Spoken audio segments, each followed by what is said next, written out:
मग आहे तर तुम्हाला प्रॉब्लेम म्हणलं काय नाही बरेच कसं झालं अहो सामान्य मुदत वाढ दिली मी त्याला प्रमाणपत्राला त्या अहो त्या प्रमाणपत्राला 6 महिन्याची मुदत वाढ दिली 6 महिन्यात तुम्ही कधी नेऊन द्या आधी शंका कसं काय करायला लागला तुम्ही घास घडतील तुम्हाला मन लागलं मला सांगा मी सीएम साहेबांना तुमच्या समोर बोलतो ठीक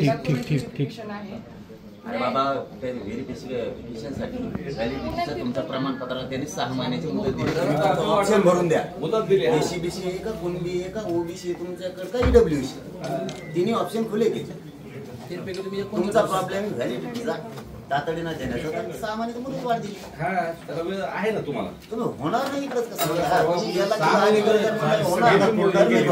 कसं होणार महत्वाचा जो सांगितलं जात होतं की नाट्य दिग्दर्शकाची फसवणूक जी आहे त्या संदर्भात कोर्टाने काही समन्स बजावले होते काय एकंदर प्रकरण होतं आणि काय सांगितलं आता ते न्यायालयात आहे ना त्यामुळे त्याच्यावर काय बोलणं योग्य नाही मी तर सन्मान केलाय आलो काय प्रकरण काय होतं तुमचं काय म्हणणं आहे असं आता म्हणणं तर मी दैवेश मीडियाच्या बांधवाला सांगितलं सुद्धा शंभूराजे महानाट्य दाखवले नाटकात संबंध आहे परंतु त्या व्यवहाराचा संबंध नाही आहे कारण तिचे तोटा आलेला होता ना ते तिघानं घेतला होता आम्ही त्यावेळेस आजही सामान्यच पोरं आहेत त्यावेळेस सामान्य होतं आम्हाला काही एवढं कळत नव्हतं फक्त म्हणणं होतं की आपण छत्रपतीचा इतिहास दाखवला पाहिजे आणि ते धाडस कोणी करत नव्हतं मराठवाड्यात म्हणा किंवा महाराष्ट्रात कारण ते महानाट्य खूप मोठं होतं ते आम्ही दाखवलं त्यात तोटा आला मग ते तिघांनी वाटून घेतलं मग मी समजा सामान्य तुमचे दिले दुसरे आमचे महाराज आहेत म्हणून त्यांनी त्यांचे दिले मग आता एक जण राहिले ते मला मी नाटकावले देतो मग त्यांचं जरा बरं आहे म्हणलं तू त्यांची ते काय करतो मग आता त्यांनी त्याचे दिले का नाही दिलेत हे मात्र आम्हाला माहीत हे असं आहे त्यात मलाच गुतीले देवेंद्र फडणवीस घेणं नाही देणं फडणवीस यांच्या या सगळ्याच्या मागे आहेत असं परत तुम्हाला मग दुसरीकडे सापडणार मी त्यांना कशातच आता याच्यातच सापडणार नाही बरं याच्यात काय त्यांना वाटतं मग बदनामी होईल छत्रपतीची इतिहास दाखल लोक बदनामी होत असतील त्यात तोटाला मी माझा प्रामाणिकपणा होता छत्रपतींचा इतिहास दाखवायचा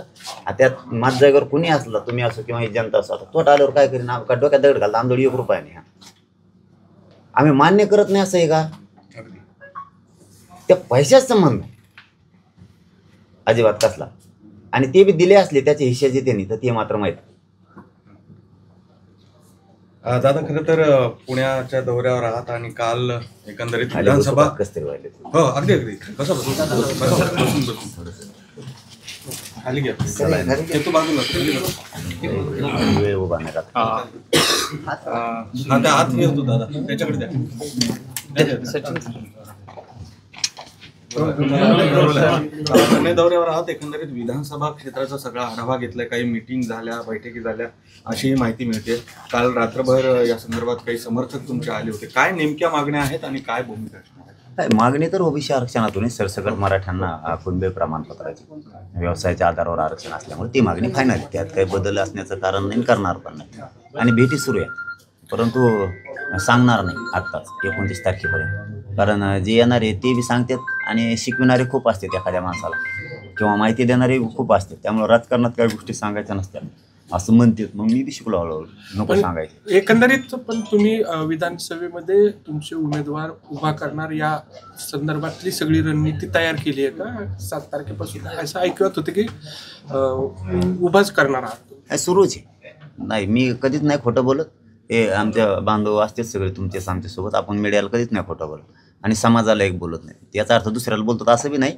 दुसरे आमच्याकडे येतच नाहीत खोटं बोलायला ते कोणा शेंगा आणतात लांबूनच परंतु तयारी सुरू आहे आपण नाही खोटं सांगणार पण पाडायचेच का उभा करायचे एवढं समाजाला विचारायचं राहिले नसं तयारी दोन्ही करून ठेवली आम्ही म्हणजे उभा करायचे असले ती बी करून ठेवली आणि समाज जर म्हणला नको पाडूच मग उभा करायचे पाडा ही 29 ऑगस्टला पाडायला टार्गेट तुमचं मुख्य कोण असणार आहे मुख्य टार्गेट 29 ला सांगू ना मग आता ते लगेच सावध जन्मभूमीमध्ये आहात तुम्ही खरं तर या सगळ्या 228 मिशन जे आहे त्याची सुरुवात इथून होईल हे तरी ठरलंय का नाही 29 तारखेपर्यंत काहीच नाही बोलणार कारण खूप दबा धरलाय आता तरी पुण्यभूमीचं नाव काढलं म्हणून तेवढा शब्द मला काढायलाच लागला आम्ही खूप दबा धरलाय कारण दबा धरल्याशिवाय हे शिकार नाही करता येत मग आम्ही पण खूप तयारीला लागलो आणि तिथे बघतायत, असं नाही की त्यांना माहिती मिळत नाही, त्यांनाही माहिती मिळते. आम्ही प्रचंड तयारी सुरुवात केली. आम्ही सुद्धा वेळेवरती हाल नको व्हायला लोकसभेसारखं हे नाहीत उमेदवार किंवा आहेत, त्यामुळे आम्ही खूप ताकदीनं कामाला लागले. फक्त एवढंच राहिले की समाजाला विचारणं गरजेचं आहे. ती 29 ऑगस्टला विचारून पाहिजे. 29 निमित्तानं अजून एक अल्टिमेटम देत आहे, तिथपर्यंत शासनाला अजून एक संधी देत आहे तुमच्याशी संवाद साधण्याची आणि हा प्रश्न सोडवा. हो, दोनदा सांगितलंय त्यांना आम्ही प्रत्यक्ष मीडियाच्या बांधवातून ज्यावेळेस फोन आले त्यावेळेस सुद्धा की आम्हाला राजकारणात नाही जायचं, मलाही नाही जायचं, माझ्या समाजाला नाही जायचं, आमचं आहे ते द्या. हे लोक तुम्हाला डोक्यावर घेऊन नसतील हे वारंवार सांगितलं आपण त्यांना. याचा अर्थ नाहीच जायचं आम्हाला, पण आता ते जर ढकलीतच असतील तर आम्ही काय करू? बरं, माझ्यासमोर पर्याय बी नाही दुसरा काही, बरं समाजापुढं पर्याय नाही.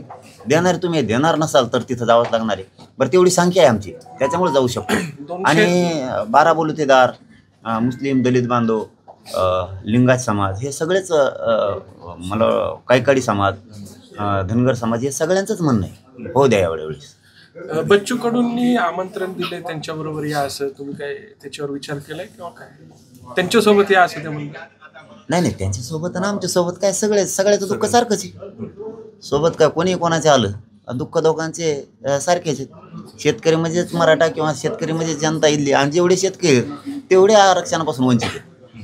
जास्तीत जास्त शेतकरी म्हणतो आम्ही, जास्त संख्येनं शेतकरी असणारा मराठा, धनगर, मुस्लिम आहेत, बंजारा समाज एक आहे, लिंगायत समाज एक शेतकरी. नेमके शेतकरी म्हणजे हेच आरक्षणापासून वंचित आहे. दादा, जितेंद्र आव्हाडांचं वक्तव्य तुमच्या कानावर आलं असणार आहे. स्वराज्य संघटनेने त्यांच्या गाडीवर हल्ला केलेला आहे. एकंदरीत जर शंभूराजेंसंदर्भामध्ये त्यांच्या वक्तव्याचा आता पडसाद उमटत असतील तर त्या संदर्भात काही माहिती घेतली का? आपली काय भूमिका आहे? नाही, कधी झालं? काल हल्ला झाला होता त्यांच्या गाडीवर. 288 उमेदवार, 288 जागांवर उमेदवारांची सगळी तयारी झाली, त्याच दृष्टीने तयारी नाही. एक टप्पा राहिला. एकूण 7 टप्पे टाकले होते आम्ही चाचपणी करण्याचे, त्यातले एक राहिले, 1-1.5 राहिला, समजा अर्धवट राहिले, खांदीचा काही कोपरा, बाकी 288 करत आलो. दादा, थोड्या वेळापूर्वी तुम्ही पूर परिस्थितीची माहिती तुमच्या कार्यकर्त्यांकडनं घेतलेली आहे. अनेक पूरग्रस्तांच्या मदती असतील, शेतकऱ्यांचं जे काय नुकसान झालं त्या संदर्भात तुम्ही थेट मुख्यमंत्र्यांशी बोलणार आहात. हो. काय नेमकी परिस्थिती तुमच्यापर्यंत पोहोचली आणि काय?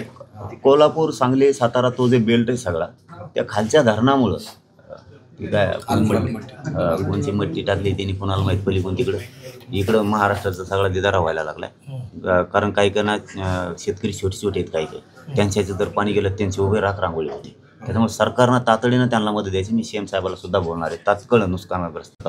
दादा, थोड्या वेळापूर्वी तुम्ही पूर परिस्थितीची माहिती तुमच्या कार्यकर्त्यांकडनं घेतलेली आहे. अनेक पूरग्रस्तांच्या मदती असतील, शेतकऱ्यांचं जे काय नुकसान झालं त्या संदर्भात तुम्ही थेट मुख्यमंत्र्यांशी बोलणार आहात. हो. काय नेमकी परिस्थिती तुमच्यापर्यंत पोहोचली आणि काय?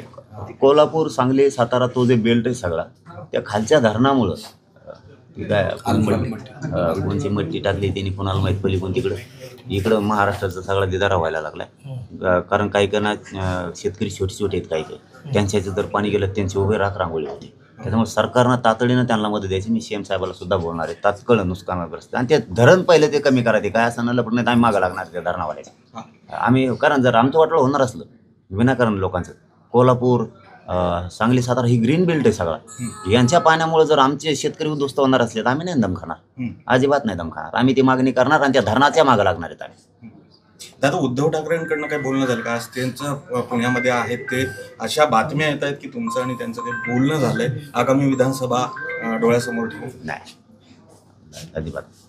अगदी शेवटचा प्रश्न, काय सांगाल कार्यकर्त्यांना, पदाधिकाऱ्यांना काय आव्हान आहेत? कारण की सगळ्यांमध्ये उत्सुकता आहे ज्या विधानसभा येत आहेत पुढे त्या संदर्भामध्ये. सगळ्या जिल्ह्यातल्या सध्या एवढंच सांगणार, सगळ्या जिल्ह्यातल्या ज्या रॅल्या आहेत 7 ऑगस्ट ते 13 ऑगस्टपर्यंत पूर्ण तयारी करा. आणि पुणे जिल्हा इथल्या सगळ्या जिल्ह्यातल्या शहरासह मराठ्यांनी 1 दिवस कामं बंद ठेवून ताकदीनं त्या रॅलीत 11 तारखेला आहे, 11 तारखेच्या रॅलीत ताकदीनं सहभागी व्हा ही विनंती करतो. जरी कोणाला आमच्याकडून फोन गेला नसेल, विचारलं नसत तरी समाज तुमचं योगदान विसरणार नाही. सगळ्यांनी ताकदीनं कामाला लागावं ही विनंती. चला, धन्यवाद.